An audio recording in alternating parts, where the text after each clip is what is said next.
Hi students, it's Ms. Tran. Today we are going to be taking a different angle on the Odyssey by looking at the story of Telemachus, which is part of the epic that we haven't had a chance to look at yet. So before we do so, let's take a look at the image of Superman. So with Superman, the question that I'd like to pose is, how do children growing up view their parents as superheroes? Or maybe, let's be more specific, how do sons view their fathers as superheroes? So let's ponder that question for a bit and then bring it into relation with the epic. So in this epic, we have a father-to-son relationship that is evident. We have Odysseus as a father, and then we have Telemachus as a son. But then, of course, growing up, Telemachus lacks the father presence, right?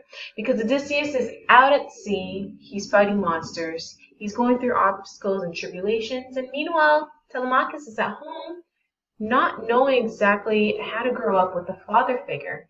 And even though he hears stories of his father being this ultimate hero, he really doesn't know much about him.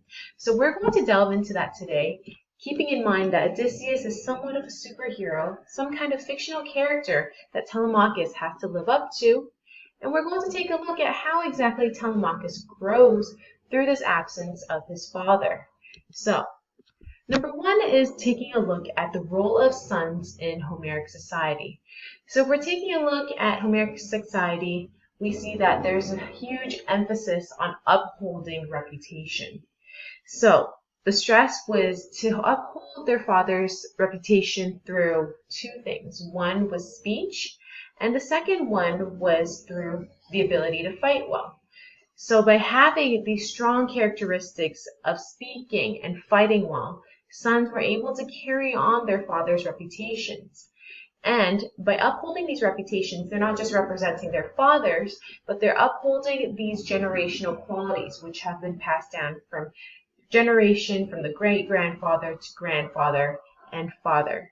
So in other words, the story of the Odyssey can't only be understood as Odysseus as a hero, which we've been talking about a lot so far, but also as a coming-of-age story. And coming of age means this idea of spiritual and physical growth. So taking a look at the meaning of names, we also have some common Homeric conventions. Conventions means that something passed down from tradition through tradition. And in this case, the sons were named after their father's best heroic characteristics. And of course, in Homeric society, the best characteristics were known through their abilities to fight and speak well. So Telemachus' name means he who fights afar. And as we have seen through our readings, Odysseus is well known for his skills in the bow and arrow. So the fact that Telemachus has been named as the origins of being a skilled archer and warrior, he knows that he has that reputation to uphold as a fighter. So from birth, we can see that the name symbolizes Telemachus' step into manhood, the fact that he has a role to fulfill by upholding his name and father's reputation. And of course, we have that duty as a son. So throughout the epic, we have a huge focus on Odysseus and not so much Telemachus. He kind of takes a back burner.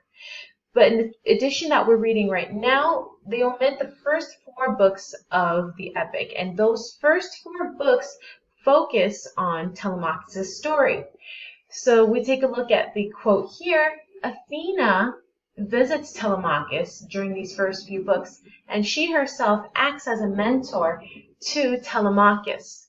In this quote, she says, "From nearby, Athene came to him, likening herself to Mentor in voice and appearance, and addressed him in winged words. Telemachus, you are to be no thoughtless man, no coward. If truly the strong force of your father is instilled in you, such a man he was for accomplishing word and action."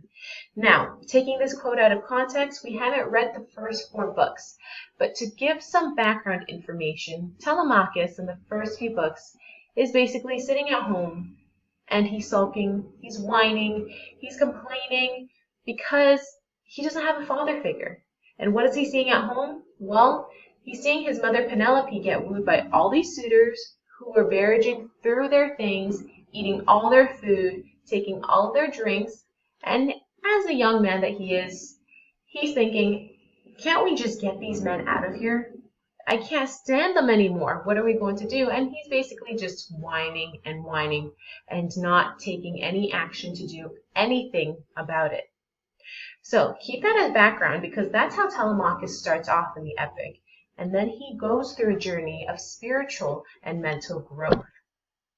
Now moving on, this is how Telemachus' journey takes action in the Odyssey.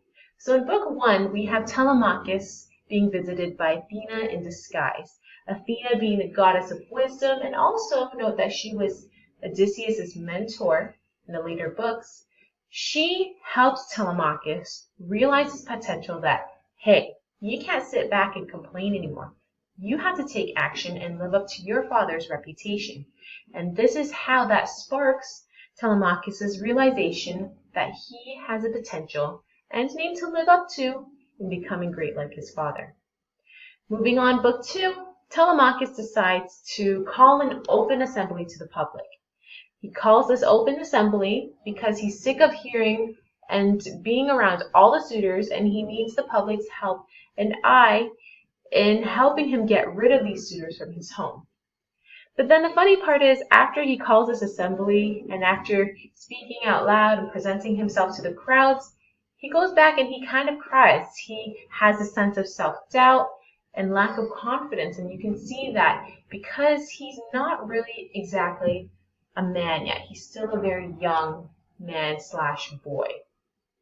In book 3, he escapes from home without his mother knowing with Athena, and then he embarks upon his journey by visiting his father's friends. So one of them is King Nestor, and with King Nestor, he tells the story of King Agamemnon, and we're going to get into more detail about that later on. In book 4, he also visits King Menelaus, and then King Menelaus notes that Telemachus has great potential to become a leader like his father. Now, what's the significance of all these books right at the beginning of the epic? For one thing, it allows us as readers to chronicle Telemachus' growth. The first 4 books are known as Telemachia, and there's a dual focus on these 4 books. One would be for Telemachus to gain more information about his father. His father, yes, is like a Superman figure, but in being that Superman figure, he's kind of this fictional character in his mind where he's like, okay, I have to live up to my father's reputation, but I really don't know anything about him because I never grew up with him. So in embarking upon this journey, Telemachus journeys into his manhood. And this is the significance of each of those books. So the first book shows that Telemachus is only 21 years old.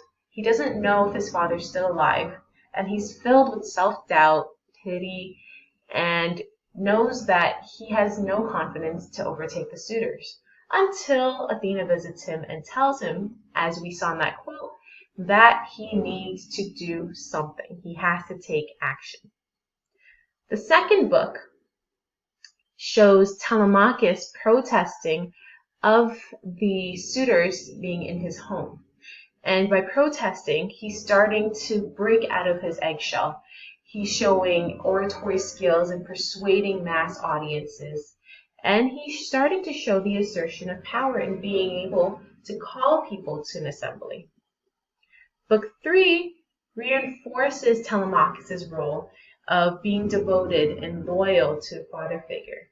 Now, linking it back to the story of King Agamemnon had a son, Orestes, and Orestes took vengeance on the murderers for his father.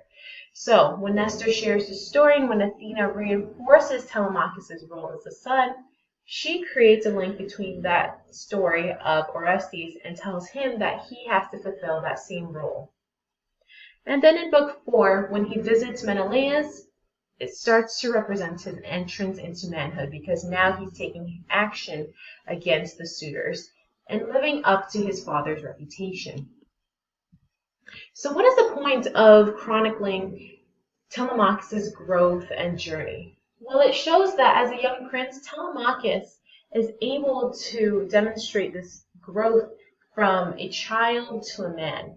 From being this whiny, well, let's just say brat, he grows out of his shell and he becomes a man in being able to take down the suitors with his father. In Book 1, Athena warns Telemachus that you must not indulge yourself in childish behavior, since you're no longer at such an age to do so. And she's right.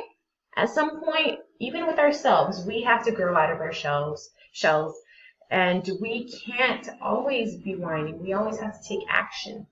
So by the end of the epic, Telemachus demonstrates that he's able to go through this rite of passage into adulthood. And then the ending of the story also implies that he would be a great successor to Odysseus, and rightfully so, because he's fulfilling his duty as the son of Odysseus. So that concludes our lecture today, and I hope you guys enjoyed that. See you next time. Thank you.